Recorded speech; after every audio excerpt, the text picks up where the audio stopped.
What's up mga kapatid? Ano yan Kuya Mon? Nag-online selling ka na? Today, we're about to shoot Pabugnaw. Pabugnaw sparkling drinks. You know, they're from Cebu. Okay, a big shoutout goes out to Pabugnaw. Yan, Pabugnaw from Cebu. Pabugnaw means refreshing. So anyway, ba't ko ba kinikwento sa inyo? Panoorin nyo na lang. So this is what transpired when Pabugnaw got in touch with me for this product shoot. Alright! Hey, Sir J, sorry. Ano ulit yung ano nila? Para makita ko din ulit. Yung Facebook page. Facebook page namin sa product, sir, is we called it Pabugnaw Fruit Soda. Kasi Pabugnaw. As Bisaya, di ba? Pabugnaw is refreshing. Yun. Pabugnaw Fruit Soda. Ah! Yan, may iba't ibang flavor kasi yan, sir. Okay. So, kada kulay, malamang ibang flavor, no? Yes po. Yung green, nakikita kong green yan dito. Yung green, yan yung green apple namin. Itong blue. Itong blue, yan yung blueberry. Saka yun yung red, yan yung strawberry namin. Expectations. Basically, sir, ano yung na-imagine mong video niya? Kasi, ngayon, upon looking, syempre sa video, okay lang naman siguro. Para sa video, ilalagay ko siya sa basong maganda. Okay lang, sir. As long as yung mismong product, mismong yung juice is nandun sa content na video na gagawin natin. Siyempre. Hindi naman ako mag-iimbento ng magbablog lang ako saglit. Sa hindi nakakaalam, hindi makakapunta si Sir dito sa Parañaque, sa photographer's headquarters para i-shoot to. So, yung ganda nung buti na lang hindi nila matitikman nung manonood. Kasi ang mangyayari akong gagayahin ko yung itsura niya. Yung lasa, hindi ko sure kung magagaya ko. Yun yung parang refreshing yung kalabasan ng video. Yun. Yun lang, okay na yun. Ayun, ganun lang din. Pwede ko itong i-shoot against a black background, pero parang maganda siya blue screen, tas ang background natin, sir, parang summer, no? O kaya tropical, parang beach, ganun. Pwede din, kasi palapit na din naman yung summer, di ba? Why not? Try natin yun. Gusto niya ba, sir, may taong involved na iinom sa commercial o wala na? Sa akin, sa ngayon, sir, wag na lang muna siguro. Okay. Sa product na lang muna natin i-focus. Kasi kukunin ko sana si Piolo Pascual, crush ko yun. Ay, hindi. Shoutout sa aking asawa, joke lang. Kasi pag andyan lang ako na yung model. Oo, papayag tayo niyan. Siyempre, owner.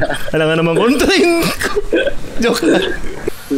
Very less naman yung kumbaga, wala naman madadama ako lang. Pag ganito, ako lang naman mag-isa nag-shoot eh. So I'm looking into this. So parehas ko na lang siguro sa cost nung natin. More or less around 20. 20? Di ba pwedeng 50 na lang? 50? Tataasan mo? 50. Dahil may nanonood acting ako. Joke lang, guys. Okay lang, sir. Go. G tayo. No problem. Sige, sir. Okay na tayo dyan, sir. Gcash.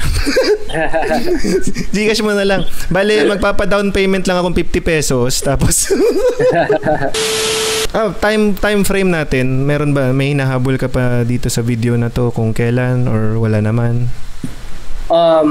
As long as sir, free time mo, okay lang sa akin kahit or sige.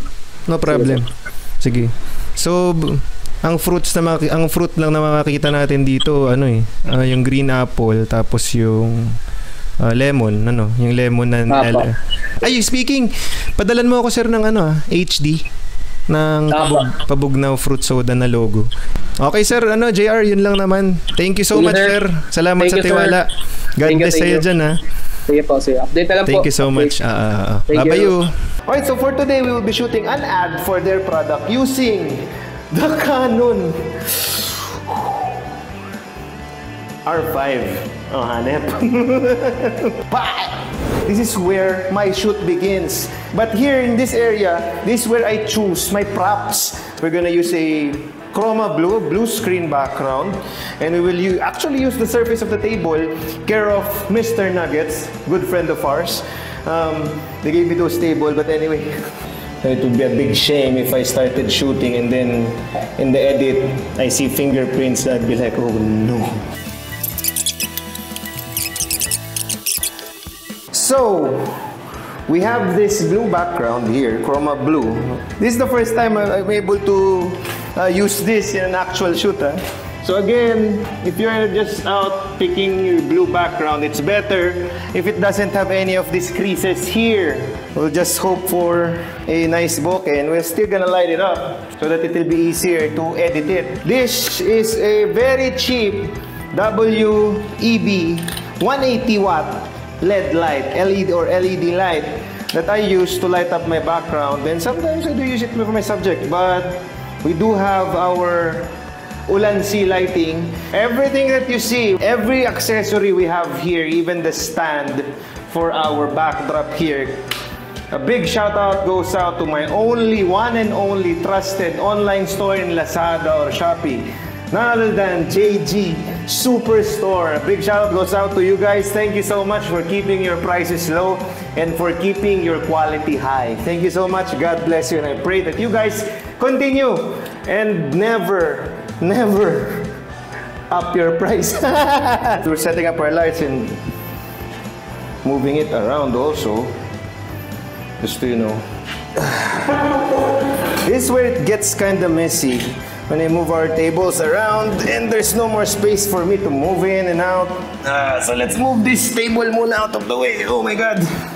So this is where it gets a bit messy, you know, when we're right now we're experimenting on all the possible lightings that we can do.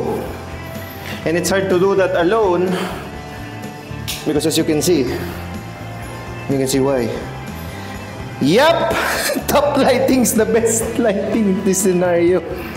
Okay, so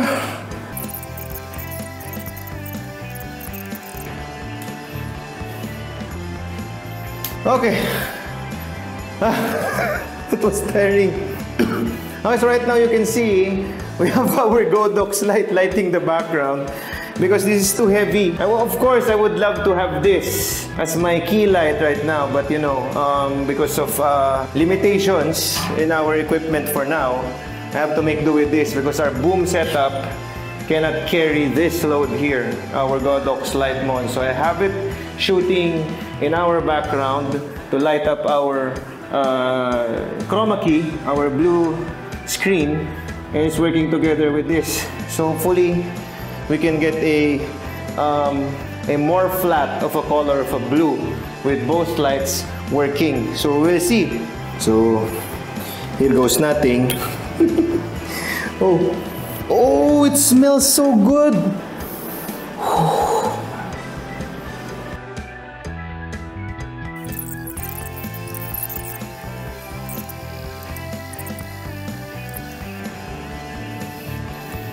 Ooh, actually looking good.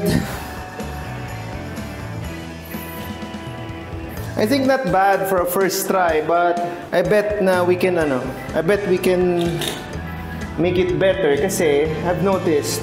Okay, first problem of the day.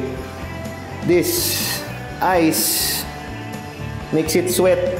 Okay, so now we've set it up. We put a tray here because we're gonna be dropping ice and I don't wanna make a mess too much.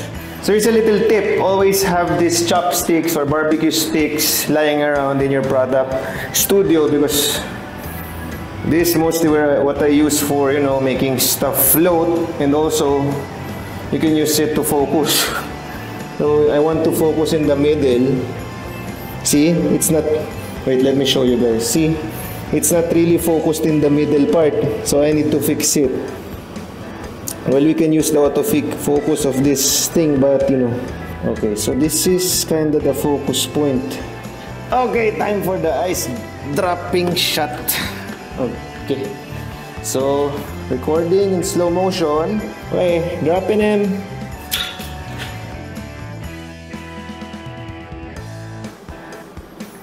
Yan, so right now we're just shooting itong green apple against our blue background dahil green siya again.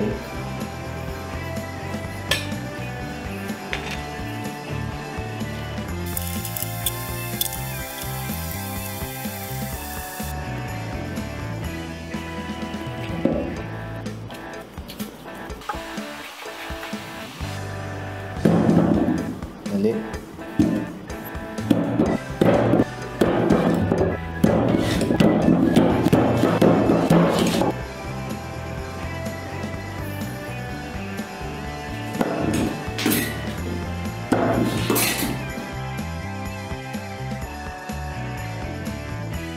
So anyway, for this one, ang idea ng shot na to,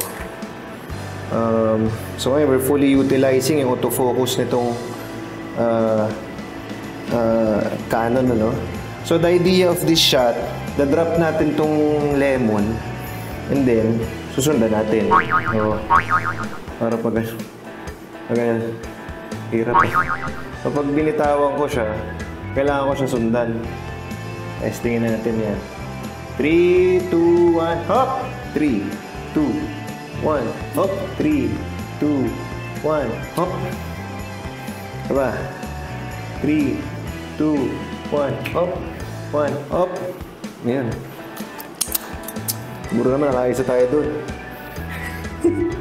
Okay, so basically that's about it, guys. So ayun na, napuno na natin yung SD card ng GoPro. So, in-handheld ko na lang tong ating EOS R5. Ang bigat, pero ang ganda kasi flip screen. So, kita ko yung sarili kong HD ng mukha ko. Anyway, so thank you for watching this video, this vlog of ours. Sana may natutunan kayo. And maglilinis na ako dito sa studio at malagkit.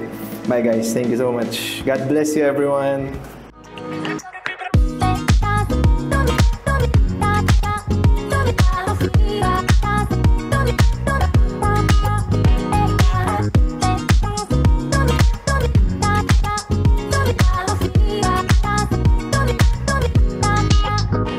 Everybody